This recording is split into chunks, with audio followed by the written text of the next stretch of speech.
Hello guys, welcome back to Pause and welcome back to Hysteria Pier. This is part 2 and this is the build. So today we're continuing on with our promenade and we make a very small start on the actual pier itself. Right now, in the next episode is going to be all about the pier. We're going to put in the foundations and get the build started on that. So this episode we're going to do a little bit more on the promenade, put in some new buildings, put in a little bit more of the pathway and a bit more of the infrastructure, and we actually put in our first ride. So the promenade itself is going to be home to a couple of attractions. Some of them are indoor attractions, which you'll see in this episode, and some of them are going to be on the opposite side of the road on the seafront, and the one we put in today is a Ferris wheel, so you see that sort of towards the end of the video. So the first thing that we're doing today is going up and down the prom, adding some niceties to make it look a little bit better. So we've got some of the new tree planters, which is going all the way up there. We put a few flower beds in and stuff down the line, so you'll see that as we work through.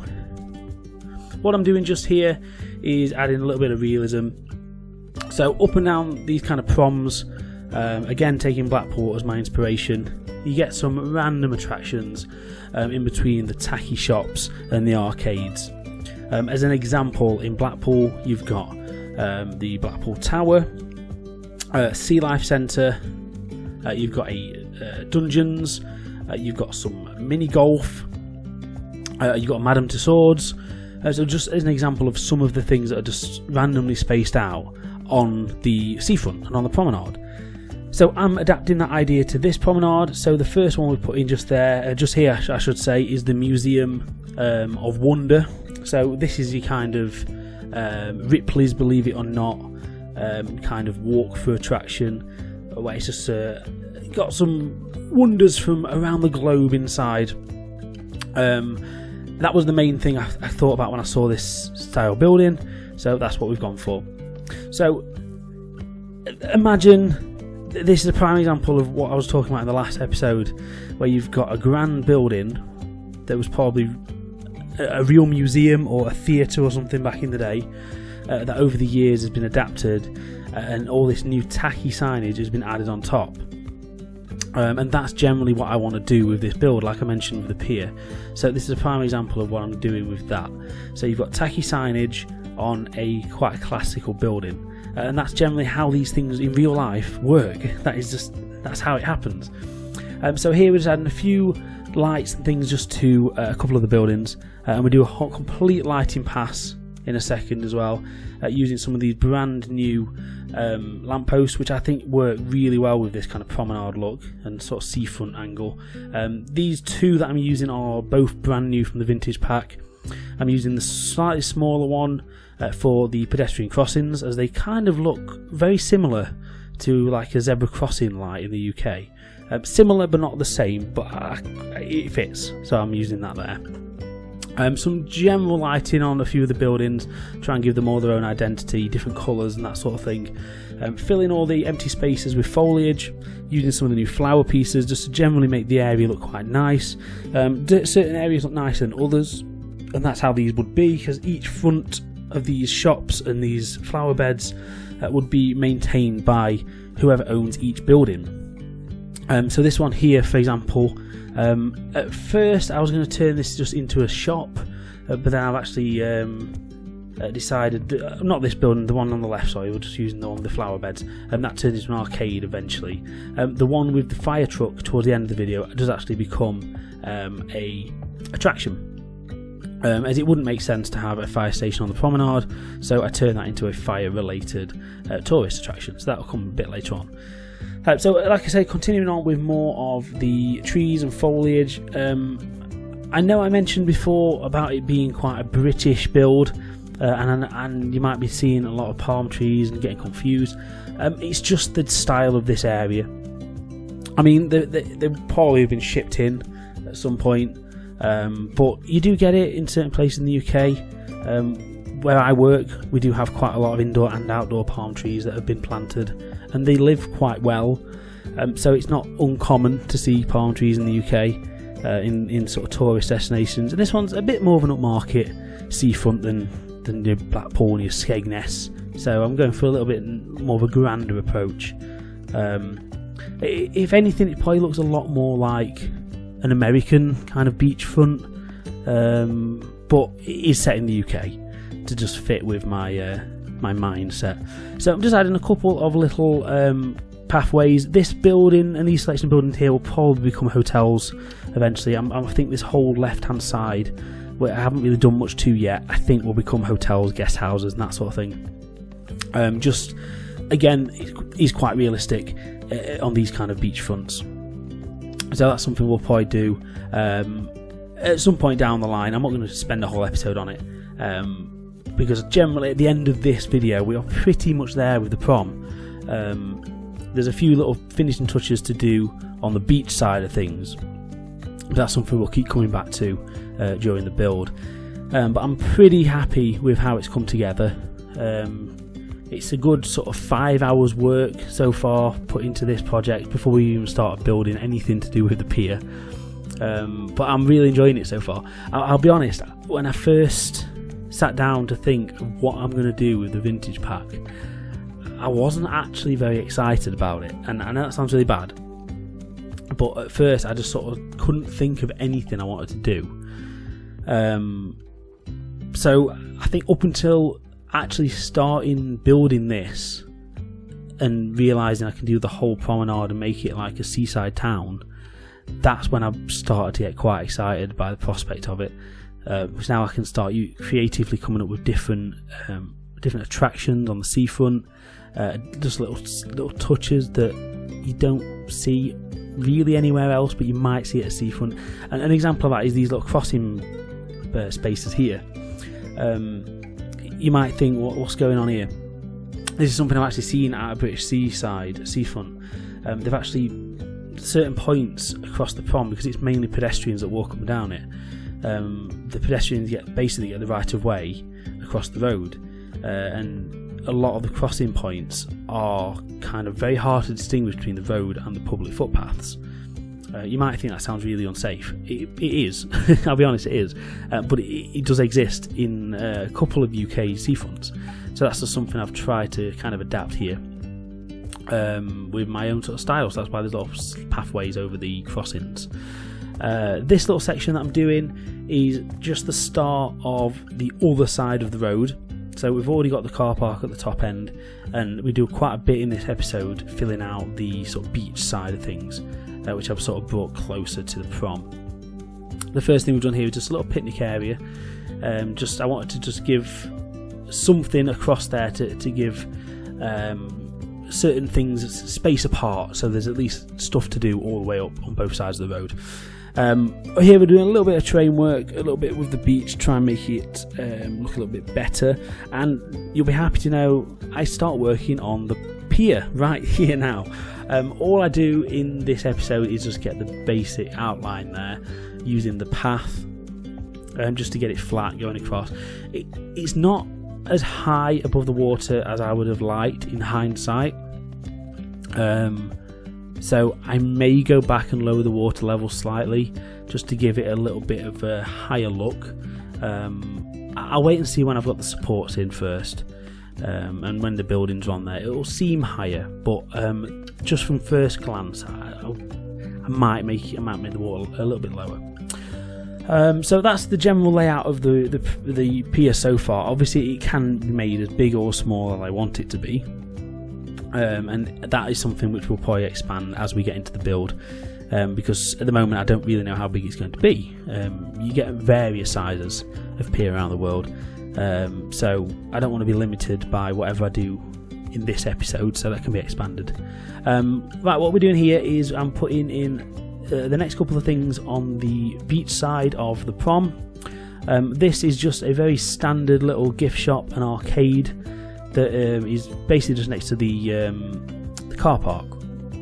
So imagine this is just a very beachfront gift shop selling buckets and spades and drinks and that sort of stuff.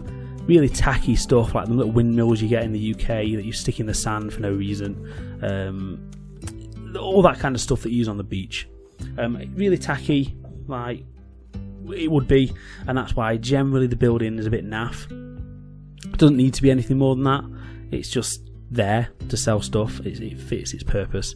So that's what I've done at that side just there. I do go back a little while and add some of the new claw machines and the Zoltars and gumballs and stuff around the whole promenade, just to get some new stuff in there. So what I'm building here is something that you see quite a lot on beachfronts. Not so common in the UK, but you do get them. But just a little space to the edge of the beach, back onto the pathway, where you can just wash off your feet, have a shower. They're normally broken, let's be honest. Most of the tourist places I've been abroad, they're pretty much broken unless they're attached to a hotel. But they do have these things in the UK. So yeah, just a little foot wash and a little shower at the edge of the path. And I've put one this side and one facing the other side as well. Again, I just want to get some little bits of realism in there. I don't do as much of that in this episode, but as we get into this build, I'll be putting in little touches here and there that only take, 10 minutes to do, and I think they add quite a lot of realism to a park like this. A build like this, I should say, because it's not a park, it's more of a meltdown, I think. I don't know. I think I'm having a midlife crisis. I'm not sure. You guys can be the judge of that. So I needed something to cap off the end here, and I just found this really nice sort of main street building. Again, a lot of the buildings I'm using on the promenade side are all going to be, mostly are going to be blueprints. Everything from the pier is going to be custom. So I'm just using blueprints for the promenade side. As I've mentioned in last episode, it is because that is the backdrop to the main event, which is the pier. Here I'm just sort of putting in a bit of functionality more than anything, and just getting the road into a cave, just to cap it off more than anything, because I couldn't think of a way to end it, and there's no way I can sort of have that going off the map. So the best way I could think of to hide the fact that the road doesn't lead anywhere, so we disguise it in a cave, add some trees and that kind of stuff, and it works out quite well. It's a very similar thing I've done in Hysteria Valley for the staff road, but yeah, it's fine, it works. So yeah, at this point I'm just adding a few more little bits and pieces with the path in, because when we do get guests into this place, I do want it to be all usable and guests to walk up and down, and that's why I'm adding a couple more spawn points there. So at the moment there are 3 spawn points on the map, all hidden away behind the buildings. So when we get people in here and technically open the park, in inverted commas, people will just be walking up and down, and you won't be able to tell where they're coming from or where they're exiting. That's what I wanted. So this is just a facade. Well, I say a facade. I'm not doing any internal buildings on the prom. I probably will on the pier. I'll probably do internals there, but for the most part on the promenade I am not. So I'm just sort of changing a few of these stock buildings, customising them up a little bit, adding some new details to make them fit. So this building has become a general arcade, and to fit that I've added some of these new vending machines. Well, they call them vending machines, they're basically arcade machines, to the outside. I really hope they expand this and add a few more of these machines down the line, like a pinball machine, air hockey, pool, that sort of stuff would be really cool if they could figure it out. Obviously the animation side of things on that will be a bit tricky to do, but I would really like to see that sort of stuff in the game. So like I said, I've added a couple outside this shop. That is something, again, you would see, not just in the UK but elsewhere. Just really tacky machines. Normally the teddy claw grabbers, the plush claw grabbing things. So it's quite realistic. So this, like I said, it didn't sit right for me having a fire station on the prom, but I liked the style of the building. So what I decided to do is turn it into another tourist attraction on the front. So this is a fire interactive experience. So you go inside it and you experience a day in the life of a fireman. That's generally what I'm going for. It's the best thing I could think of. So fire adventure, be a hero, is now open on the Promenade in whatever town this is. I've not even come up with a name for it yet. But there we go. So now on the front you've got an arcade, you've got the fire attraction, and you've got the Museum of Wonder. So it's starting to fill out nicely. I'm going to add a few more up towards the left hand side as well, where with the sort of hotels. That's again something we'll add down the line once we've got the main bulk of the Prom in. Now what I'm working on here is I just wanted to get I wanted a Ferris wheel on this side of the Prom, overlooking into the sea. Now this isn't anything to do with the pier, this is just an independent attraction, so this will just be run by somebody who's bought a Ferris wheel, applied for planning permission and installed it here, and it's probably been here for some years. Again, it would have been a later addition to the town, but it's in here now, and I think it fits quite nice in this little footprint, and again it gives some variety to the skyline and the look moving up and down the Promenade. Utilising some of these new pieces work really well with something like this. It's a very simple ticket booth using the new wall pieces, the new signage.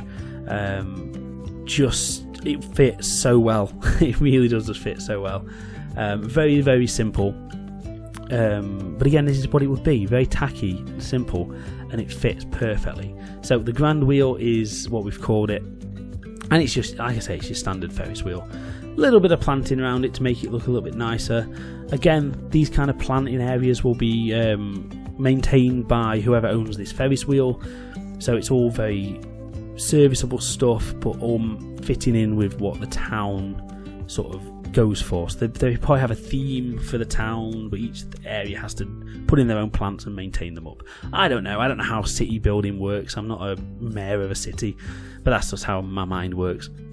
So I'm putting in just some chain link fencing around this. Obviously don't want people getting into the ride area, and it's not a theme park, it is just in the middle of a bit of empty space, so it's intentionally a bit naff, which is why I've used the chain link. The little front area where the entrance is, I've used a little bit of the wooden fencing just to break it up a little bit, and they probably wouldn't have the chain link right at the front, so that's the reason why I've changed that up there.